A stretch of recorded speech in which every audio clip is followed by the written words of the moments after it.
আরো জোরে বলেন, বিসমিল্লাহ বলতে হবে। ওযু করতে বসলেন বিসমিল্লাহ পড়িতে হবে। মায়েরা খালারা বাড়িতে বাচ্চাকে দুধ পান করাবে, বাচ্চা তো কথা বলতে পারবে না, আমার মায়েরা খালারা বিসমিল্লাহ বলে বাচ্চাকে দুধ পান করাবে। মায়েরা ভাত রান্নে বসবে, বাড়িতে বিসমিল্লাহ বলবে। রুটি বানাইতে বসবে, বিসমিল্লাহ বলবে। মায়েরা খালারা বাড়িতে তরকারি কাটতে বসবে, বিসমিল্লাহ বলবে। আল্লাহ রাসূল বলেছেন, উম্মত রে, নর হোক কিংবা নারী হোক, যখন বাড়িতে ওযু করতে বসবে নামাজের জন্য, তখন বিসমিল্লাহ বলতে হবে। আর যখন লেখাপড়া করতে বসবে, তখন গোটা বিসমিল্লাহির রহমানির রহিম পড়িতে হবে। দুনিয়ার সব কাজে বিসমিল্লাহ, আর লেখাপড়া করতে বসবেন তখন কিন্তু শুধু বিসমিল্লাহির রহমানির রহিম পড়িতে হবে। কত ভাইকে দেখবেন ওযু করতে বসবে, একবার খুব হাইন ঠেকেরা কইবে বিসমিল্লাহির রহমানির রহিম। জি না, শুধু বিসমিল্লাহ পড়বেন। লেখা পড়তে করতে গিয়ে বিসমিল্লাহির রহমানির পড়তেন। এর প্রমাণ একটা হাদিস কোরআন থেকে আপনারাকে বলি। সুলাইমান নবীর নাম শুনেছেন আপনারা? নাম শুনেছেন? জোরে বলেন না, নাম শুনেছেন?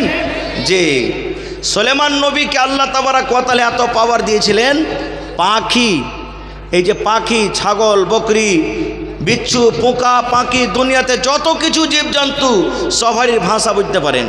আজকে ছাগল ম্যাঁ করে ভেবাই নাকি? আমরা মনে করি ভ্যাঁ করে ভেবাইলে। মুরগা থেকে কুকুরু কুক করে বাঁক দেয় নাকি? হ্যাঁ, তো ওই ভাষাতে কি বলছে? ভোরবেলাতে দেখবেন সারককে কুচুর মুচুর করে কথা বলে না?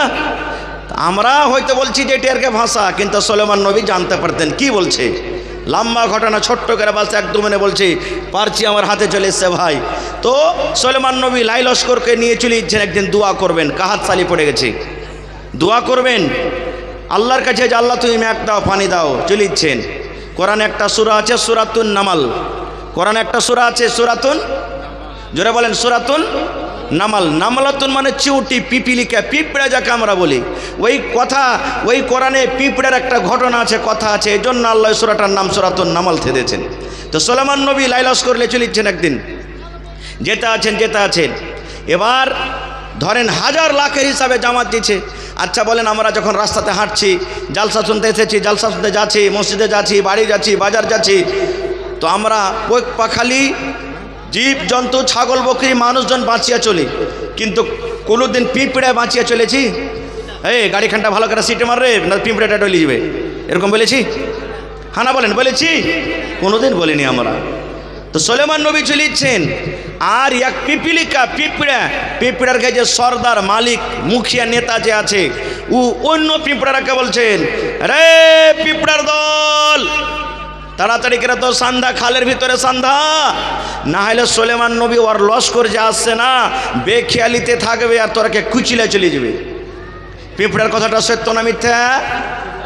জোরে বলেন, পিঁপড়ার কথাটা সত্য না মিথ্যা? কোরআনের কথা বলছে, কোনো মিথ্যা নয়। পিঁপড়াটা কি বলছে নিজের কমকে, পিঁপড়ার জামাত, পিঁপড়ার দল, তাড়াতাড়ি করে নিজের খালে তোরা ঢুক, না তো সুলাইমান নবী ওর কম আসছেন, একবারে বেখেয়ালি থাকবে, কুচিলে চলে যাবে, তোমরাকে কিচ্ছু খুঁজে পাওয়া যাবে না।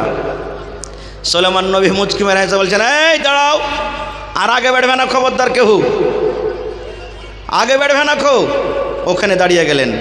কারণ ওই পিপিলিকার কথা বুঝে নিলেন সুলাইমান নবী বুঝে নিলেন যে আমাকে দেখে কত ভয় পেয়েছে তারা, আমার কমকে দেখে, আমার সৈনিককে দেখে, যে নিজের কমকে বলছে তোরা খালে ঢুক না তো ডুবে যাবি, শেষ কথা আমি ওদিকে যাবো না।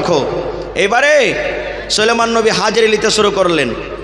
আজকে মাদ্রাসাতে, স্কুলে যখন ছেলেমেয়েরা পড়ালেখা করে, মাস্টার মৌলানারা, মৌলভী সাহেবেরা হাজিরি লেখিলেন না বাচ্চারকে। আপনি দিল্লি পাঞ্জাব খাটতে গেলেন, যে স্যাট থাকে, সভারের মালিক থাকে, দফাদার না কি বলে ওকে, হ্যাঁ দফাদার, হাজিরি লেখিলেন যে আমার 15টা সাথে লোক এসেছে, কয়টা আছে কয়টা নাই। তো সুলাইমান নবী হাজিরি নিতে লাগলেন। হাজিরি নিতে একটা পাখি কিন্তু গায়েব আছে, পাখিটার কিন্তু কোনো খবর নাই, পাখিকে দেখতে পাওয়া যায় না। আচ্ছা, সূরাতুন নামাল যদি কেউ পড়ে থাকেন, আপনারা সামনে থেকে বলছি, বলেন তো সেই পাখিটাতে আল্লাহ কোরআনে কি নাম দিয়েছে? জোরে বলেন। হায় আল্লাহ, এখানে যদি আমি বলি যে অমুক ভোজপুরি ফিল্মে কয়টা আছে যে গান, একবারে মাথাতে হাত দিয়ে পট করে বলে দেবে কলকটের মতন করে। দেখবেন সূরাতুন নামালে আল্লাহ বলছেন ওই পাখিটার নাম হলো হুদহুদ পাখি। পাখিটার নাম কি? জোরে বলেন শিখেলেন পাখিটার নাম কি? হ্যাঁ, যারা বুড়া বুজুর্গ আপনারা শিখেলেন, এটাকে সওয়াল হলো। কোনো বেটা ছেলেকে দেখতে যাবেন, এই পড়ালেখা করেছি, কোরআন পড়েছ না? তো হ্যাঁ, কোরআনের ভিতরে কোন একটা পাখির নাম আছে বলো তো সূরাতুন নামলে? হ্যাঁ, হুদহুদ পাখির নাম। হুদহুদ পাখিকে কিন্তু দেখতে পাওয়া যায় না। যখন পাখি নজর আসে না, এবার সুলাইমান নবী বলছেন, কই হুদহুদ পাখি, পাখি তুই কোথায় গেলি রে? পাখি তুই কোথায় গেলি, আমাকে তুই বলে গেলি না? হুদহুদ পাখি কই, কোথায় চলে গেল? এবার সুলাইমান নবী কসম খেয়ে বলছেন, এরা হুদহুদ পাখি তুই শুনেলে, যদি তুই ভালো খবর আমার কাছে আনতে পারলে তোকে রেহাই করব। যদি ভালো মতন সত্য খবর যদি আমার কাছে আনতে পারিস তোকে ছেড়ে দেব। আর যদি তুই ভালো খবর আমার কাছে আনতে না পারিস তাহলে তুই আমাকে ফাঁকি দিলে, আর ফাঁকি দেওয়ার সাজা তোকে আমি খুব কঠোর সাজা দেব। আর না তো তোকে দুনিয়া থেকে আমি বিদায় করে দেব, তোকে কাতাল করে দেব। বলছে পাখি তুই কোন জায়গাতে আছিস শুন, ভালো মতন যদি খবর আনতে পারিস তো ঠিক আছে, আর যদি ভালো খবর আনতে না পারিস, বাহানা দিস, আমাকে ফাঁকে দিস, তাহলে তোকে আমি কঠোর সাজা দেব, আর না হলে তোকে জবাই করে দেব। একবারে সুলাইমান নবী বলে দিলেন। এই করতে করতে হুদহুদ পাখি এসে হাজির হয়ে গেল, মজলিসে হাজির হয়ে গেল।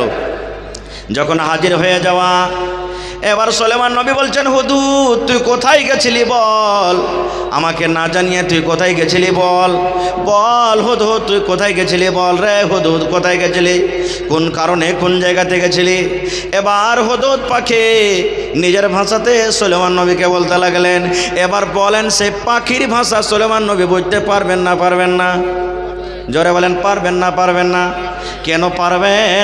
আল্লাহ পাখির ভাষা শোনার বোঝার জন্য সুলাইমান নবীকে আল্লাহ মুজিজা দিয়েছিলেন। এইবারে পাখি বলতে লাগলো, সুলাইমান নবী আমি আপনার রাজ্য, আপনার দেশ থেকে অনেক দূরে একটা দেশ আছে মুলকে সাবা, সাবা দেশে আমি চলে গেলাম। ওরে আল্লাহ, ওই সাবা দেশের মালিক, সাবা রাজ্যর মালিক, ওইখানকার যে সর্দার, ওইখানকার যে মুখিয়া কিংবা ওইখানকার যে রাজা, ওখানকার রাজা ওইটা পুরুষ নয়, সেটা হলো একজন মহিলা। তার নাম বিভিন্ন নাম দিয়েছে, তার মধ্যে একটা নাম দিয়েছে ওই রাজ্যের মালিক হলো কে? বিলকিস, তার নাম বিলকিস। বিলকিস মুলকে সাবার মালিক। আজকে যেমন আমাদের বিহারের মালিক হলো কে? শ্রী নীতিশ কুমার নাকি? তো বলছে ওই দেশের রাজা হলেন কে? মহিলা একটা বিলকিস। কিন্তু বাদশা শোনেন, সুলাইমান নবী আর একটা শোনেন, মহিলা তো ওই দেশের রাজা, ওই দেশের বাদশা, কিন্তু সাথে সাথে আল্লাহর পূজা করে না, আল্লাহকে মানে না। সেই চাঁদকে আল্লাহ মানে, সূর্যকে আল্লাহ মানে, আসমানকে আল্লাহ মানে, পাথরের পূজা করে, আল্লাহর পূজা করে না, গায়রুল্লাহর পূজা করে। আমি নিজের চোখে দেখে বুঝে এলাম।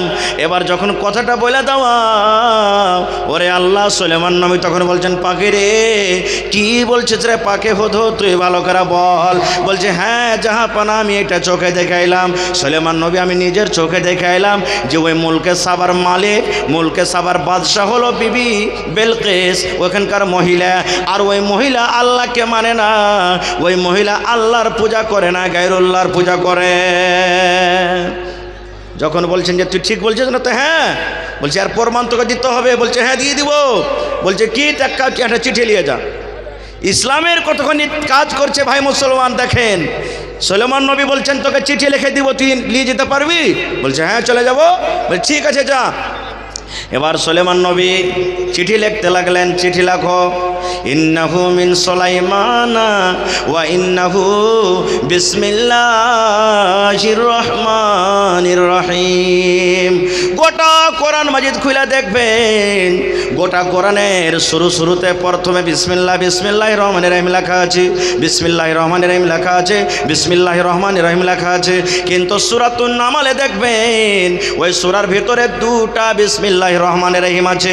একটা কোরআনের শুরুতে বিসমিল্লাহির রহমানির রহিম আছে, আর একটা ওই যে সুলাইমান নবী বেলকিসকে চিঠি লিখেছিলেন, ওই বেলকিসকে চিঠি লেখার শুরুতে বিসমিল্লাহির রহমানির রহিম লেখা আছে।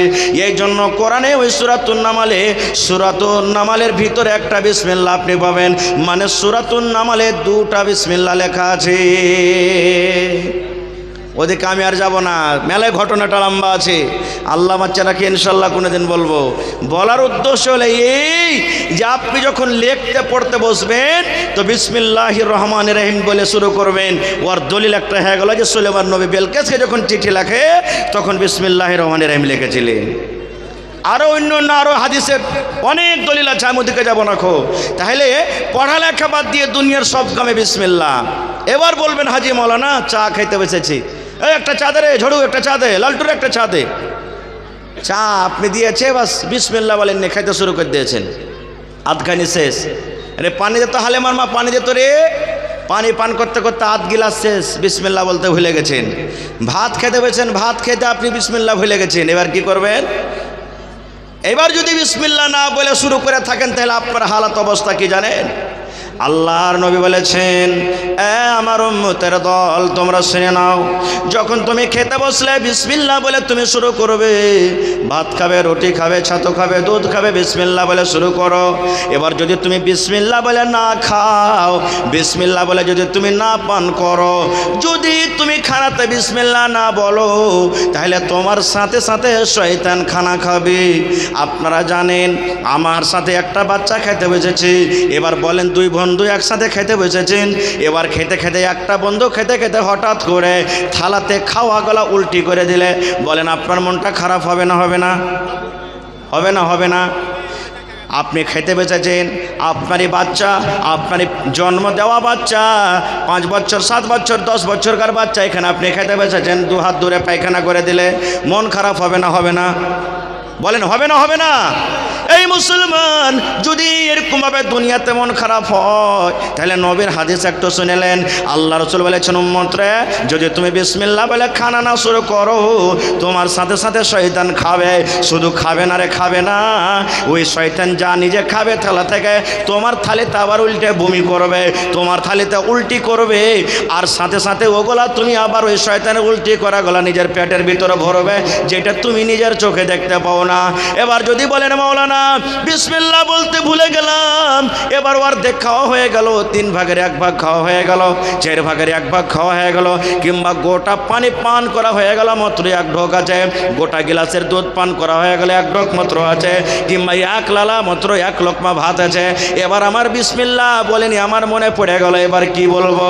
আল্লাহ রাসূল বলেছেন, উম্মতরে তুমি যদি বিসমিল্লাহ বলে খেতে বসেছো আলহামদুলিল্লাহ, আর যদি তুমি বিসমিল্লাহ বলে খেতে বসনি, তুমি ভুলে গেছো, যদি খাওয়ার মধ্যখানে কিংবা শেষের দিকে তোমার যদি মনে চলে এলো আমি বিসমিল্লাহ বলতে ভুলে গেছি, রাসূল বলেছেন তুমি বিসমিল্লাহি আউয়ালুহু ওয়া আখিরুহু, তুমি এই দোয়াটা পড়ে নাও, বিসমিল্লাহি আউয়ালুহু ওয়া আখিরুহু।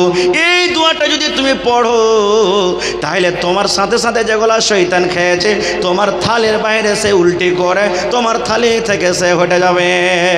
নারে তাকবীর। ভাই আমার, তাহলে আর একটা হাদিসের কথা বলে দিই, বাঁ হাতে খাওয়া কার কাজ? বাঁ হাতে খাওয়া কার কাজ? শয়তানের কাজ। কিন্তু কত ভাইকে দেখবেন চকে ইট ভাট্টি মুখে লিয়ে টানবে, ইট ভাট্টি বুঝেন তো? বুঝেন? বিড়ি সিগারেট, হ্যাঁ, মুখ দিয়ে টানবে, একবারে ধোঁ ধোঁ ধোঁ ধোঁ করে বাড়াইবে। এক তো বিড়ি সিগারেট খাওয়া জানতে পারছেন শরীয়ত বিরোধী কাজ, হারাম, ওপর থেকে বাঁ হাতে খাইবে, আরও হারাম।